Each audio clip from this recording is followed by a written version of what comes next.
अगर अभी इसी पल तुम्हारा मोबाइल छीन लिया जाए तो क्या तुम्हें बेचैनी होगी? अगर जवाब नहीं है तो तुम झूठ बोल रहे हो, और अगर जवाब हाँ है तो तुम पहले ही फंस चुके हो। क्योंकि ये कहानी किसी और की नहीं, तुम्हारे ही दिमाग के अपहरण की है। एक ऐसा अपहरण जिसमें ना कोई हथियार दिखता है, ना कोई खलनायक। फिर भी हर सुबह तुम्हारी उंगली सबसे पहले स्क्रीन तक पहुंच जाती है, बिना सोचे, बिना तय किए, और यहीं से डोपामिन ट्रैप का पहला फंडा कसता है। रिसर्च कहती है कि इंसान के जागने के पहले 30 मिनट में उसका दिमाग सबसे ज्यादा वल्नरेबल होता है, और ठीक उसी समय एक नोटिफिकेशन चमकता है, समवन रिएक्टेड टू यू। बस एक लाइन, लेकिन इस एक लाइन के पीछे न्यूरोसाइंस, बिहेवियरल साइकोलॉजी और अरबों डॉलर की प्लानिंग छुपी होती है। क्योंकि डोपामिन खुशी का केमिकल नहीं है जैसा तुम्हें बताया गया, वो एक्सपेक्टेशन का केमिकल है, चाह का नशा। और जब भी तुम्हें लगता है कि कुछ मिलने वाला है, दिमाग उसी पल गुलाम बन जाता है। स्टैनफोर्ड की स्टडी साफ कहती है कि अनिश्चित इनाम यानी वेरिएबल रिवॉर्ड दिमाग को उतनी ही लत लगाता है जितनी जुए की मशीन। फर्क सिर्फ इतना है कि यहाँ सिक्के नहीं गिरते, यहाँ गिरता है तुम्हारा ध्यान, और तुम्हें पता भी नहीं चलता।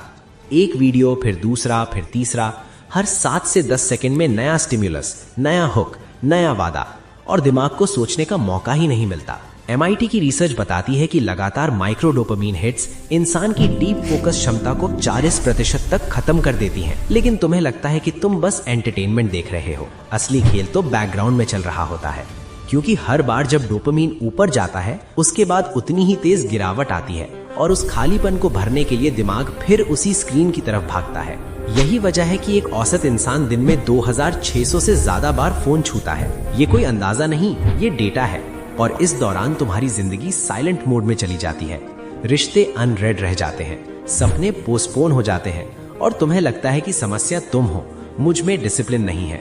जबकि सच्चाई ये है कि तुम्हारे सामने एक जानबूझकर डिजाइन किया गया नशा है। फेसबुक, गूगल और टिकटॉक के पूर्व इंजीनियर्स खुद मान चुके हैं कि प्लेटफॉर्म्स को बिहेवियरल एडिक्शन मॉडल पर बनाया गया, वही मॉडल जो सिगरेट और कसीनो में इस्तेमाल होता है। फर्क बस इतना है कि यहाँ नुकसान धीरे धीरे होता है, दिखाई नहीं देता। तुम्हारी अटेंशन स्पैन मरती है, पेशेंस खत्म होता है, और तुम्हें लंबे काम बोरिंग लगने लगते हैं, क्योंकि दिमाग अब इंस्टेंट रिवॉर्ड का आदी हो चुका होता है।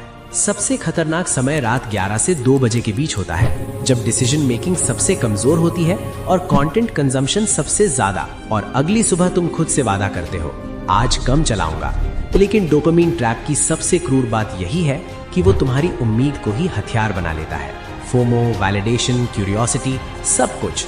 और फिर एक दिन ऐसा आता है जब साइलेंस डराने लगता है, खाली बैठना बेचैन करता है, बिना स्क्रीन के तुम्हें लगता है जैसे कुछ छूट रहा है, जबकि असल में तुम्हारी जिंदगी छूट चुकी होती है।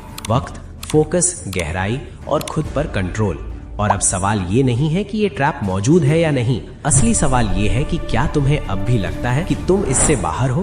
क्योंकि डोपामिन ट्रैप का आखिरी और सबसे खतरनाक स्टेज यही होता है, जब कैदी को यकीन दिला दिया जाता है कि वो आजाद है।